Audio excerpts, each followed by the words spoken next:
Hey guys, so today I wanted to talk about something that, and I know I've said this in the beginning of plenty of my videos, where I've talked about the topic that I'm going to discuss in the video, how it's been on my mind for a very long time. This one has been on my mind for, oh my god, I don't even know how long, but it's been there for a long time, and I haven't really figured out how to vocalize it properly until now. So we're gonna try and see where this goes, okay? So this all started when my dad passed away. Obviously, my mom and I were devastated. The way he went was a complete shock and completely unexpected. We're still grieving. I'm still grieving. Like a huge hole has been left in my heart because my dad and I were really close. And it was just shocking and absolutely just devastating. So when he passed away, majority of the people around me were saying things like, Paige, oh my gosh, you're being so strong and you're being such a rock for your mom and you're being so strong. And they kept saying to me that you're so strong and you're such a rock for your mom, like you're so strong. And there were times where I wanted to scream. I know that people weren't saying this to me to be malicious. They weren't saying this to me to be mean or to... It was nothing bad. I know that it was no bad intentions, I know that. But the way that it came off to me was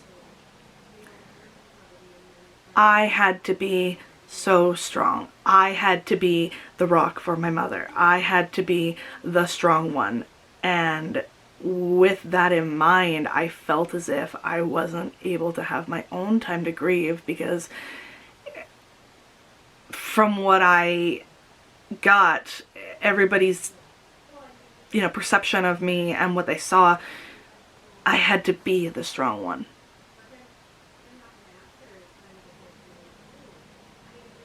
I lost my dad, okay? My mom lost the love of her life, and I get that, and she's grieving the love of her life. I'm grieving my father, okay?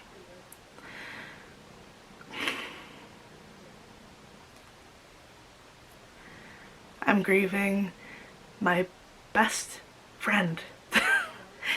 I'm grieving the man who taught me to ride a bike. I'm grieving the man who rode his bike next to me during the Gibson's Mile at the beginning of Sea Cavalcade Parade, the first time that I ran it back in 4th grade. I'm grieving the man who encouraged me and laughed with me and was an inspiration to me. And he's never gonna get to walk me down the aisle when I get married. He's never gonna meet his grandchildren when I do have kids, whenever the hell that might be. And it sucks. It really sucks.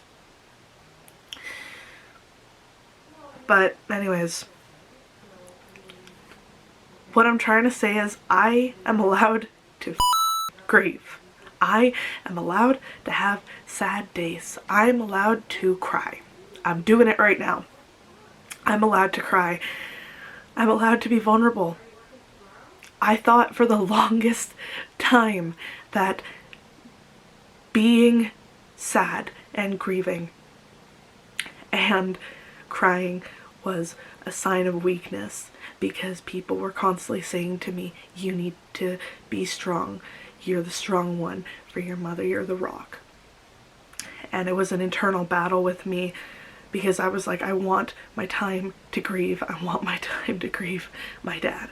I want my time to have sad days because I deal with depression and anxiety in my daily life, and I have sad days because of that. I have sad days because of life, as does every other human being on the face of the earth, because sometimes life just sucks.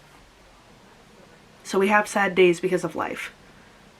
I'm allowed to have sad days because life. But I also was like, well, people are saying you're the strong one, you're the strong one. You can't show that you're not the strong one. So it was an internal battle with me, and I've finally settled at the point of just saying I'm not strong, and I'm allowed to cry, I'm allowed to be sad, I'm allowed to vent, I'm allowed to grieve. I'm allowed to do all those things. It makes me human. Putting all of this in a bottle and stuffing it down and keeping it hidden away has done me so much more harm than good, and that's not a good thing. It's not. I'm allowed to frickin' grieve my dad. This year, on July 22nd, will be his 2-year anniversary. The 2-year anniversary of his passing. It's still pretty friggin' fresh. So I'm allowed to grieve. I'm allowed to cry, and I'm allowed to have sad days. I'm allowed to do all that. It's a release. It helps. I had a frickin' mental breakdown in my house the other day because of all the COVID-19 stuff going on.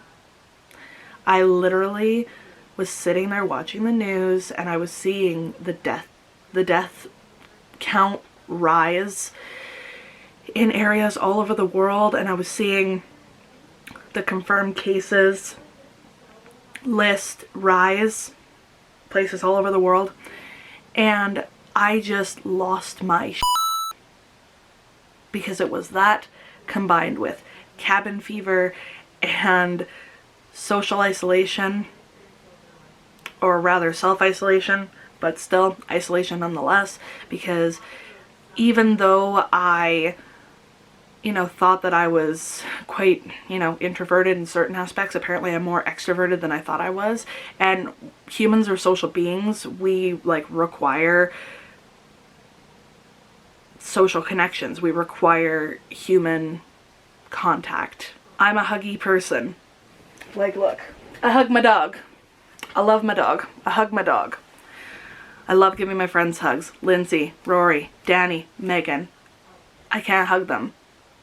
So I'm gonna tackle the living out of them when all of this is over. But now I'm going off on a different tangent. At the end of the day, don't call me strong, because I'm not.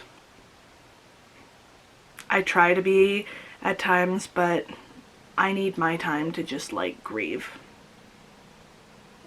and to be sad and just have my off days. I need that time.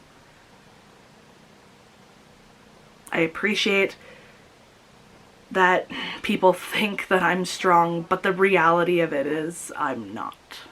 I can put on a brave face just like every other person out there in the world can put on a brave face, but that doesn't mean that I am perfectly fine and okay. So yeah, little bit of a rant there. Sorry about that. It's been on my brain for the longest time, and I needed to talk about it. So thank you guys for watching. What time is it?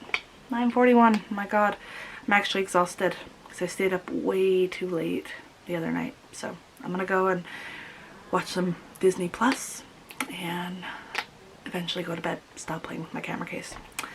Thank you guys so much for watching. Keep being awesome. And I'll see you in the next video. Hope you guys are staying safe. Cheers.